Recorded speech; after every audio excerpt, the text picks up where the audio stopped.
that many people wonder why when they start out upon the path that they have problems, and why when they get further still upon the path they have even more problems. I want to point out to you that the human race as a whole is a very large group of people. I want to point out to you that among this very large group of people, some fail spiritually. People fail in every generation. They take vows of holy orders upon them and fail.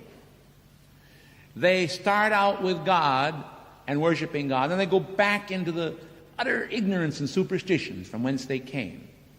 In other words, as the apostle says, the dog is turned to his own vomit again. This often happens, that people do these things. Sometimes they never come back to the light, as far as for practical purposes. Sometimes people reach the point where they're almost masters, and then they take the left-handed path instead of the right-handed path. Do you see the point? They become black magicians or something like that, and they want human power and mastery over others rather than mastery over themselves. When this happens and they have marked their failure, it is marked in the Akashic records. When it is marked in the Akashic records, it is then a mark on the ethers. But they become a part of what we call the brothers of the shadow.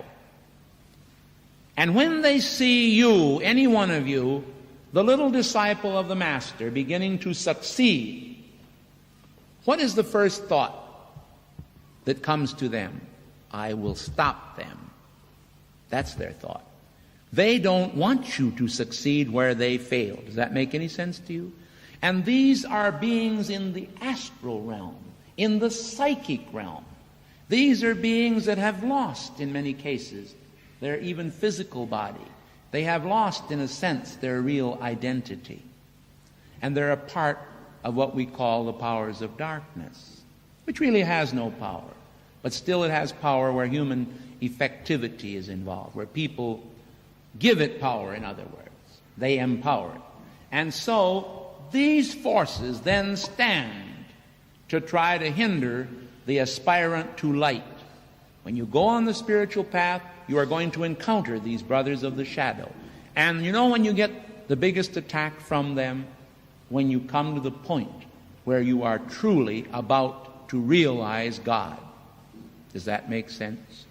When you are very, very close to your God realization, that is when they will work to try to hinder you the most. And oh yes, they will work in many strange and mysterious ways. Sometimes they work through fatigue, then again they work through boredom, then again they work through distraction, and of course the most clever tool of all is the tool of discouragement.